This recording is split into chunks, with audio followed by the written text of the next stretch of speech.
जमीन पे टूट के कैसे गिरा गुरूर उसका, अभी अभी तो उसे आसमान पे देखा था मैंने।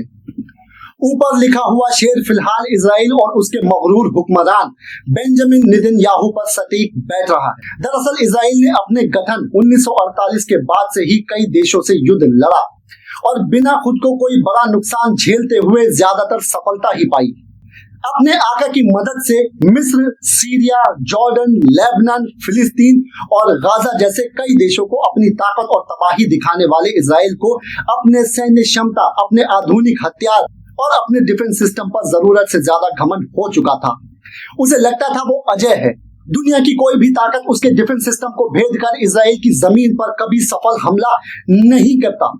उसका आयरन डोम, डेविड स्लिंग, एरो 2, एरो 3 दुनिया की हर शक्तिशाली मिसाइल से उसकी रक्षा कर सकता है, जबकि वो किसी भी देश को चंद घंटों में मटियामेट कर सकता है।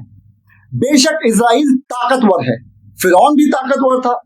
दोनों में समानता यही है, अपनी ताकत के नशे में चूर होकर फिरौन को भी दुनिया का खुदा होने का भ्रम हो गया था और अब इजराइल को भी यही गलतफहमी हो गई है, जिसे तकरीबन 2000 किलोमीटर दूर बैठे एक 85 साल के बुजुर्ग ने खत्म कर दी।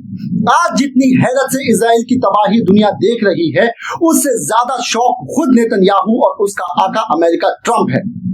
जो तेल अवीव बाहरी खतरे से दुनिया का सबसे सुरक्षित शहर माना जाता था, वो हर गुजरते दिन, हर गुजरते घंटे खंडर में तब्दील होता जा रहा है। उसके सबसे सुरक्षित सैन्य ठिकाने, खुफिया एजेंसियों का मुख्यालय, शिक्षण संस्थान, व्यापारिक संस्थान और खुद प्रधानमंत्री निवास भी खाक में मिल रहे हैं, जबकि दुनिया का सबसे एडवांस 3 लेयर डिफेंस सिस्टम सिर्फ मुंह ताकता रह जाता है। ये भी सच है कि इजराइल ने ईरान में भारी तबाही मचाई है। मुमकिन है इजराइल के मुकाबले ईरान में ज्यादा नुकसान हुआ हो, मगर इस बार इजराइल में वो हुआ है जिसकी उसने कल्पना भी नहीं की होगी। ये सब हुआ है उसके अजय और अपराजित होने के घमंड में।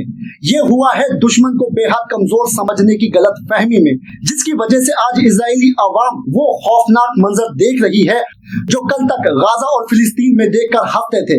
आज नहीं तो कल ये जंग खत्म होगी, मगर दोनों मुल्कों में जो तबाही हो रही है उसे पटरी पर आने में कई दशक लग जाएंगे।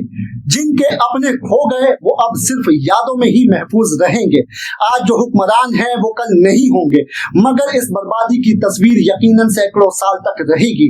शायद इसीलिए बशीर बद्र साहब ने इजराइल जैसे मगरूरों के लिए फरमाया है, गुरूर उस पे बहुत सजता है मगर कह दो।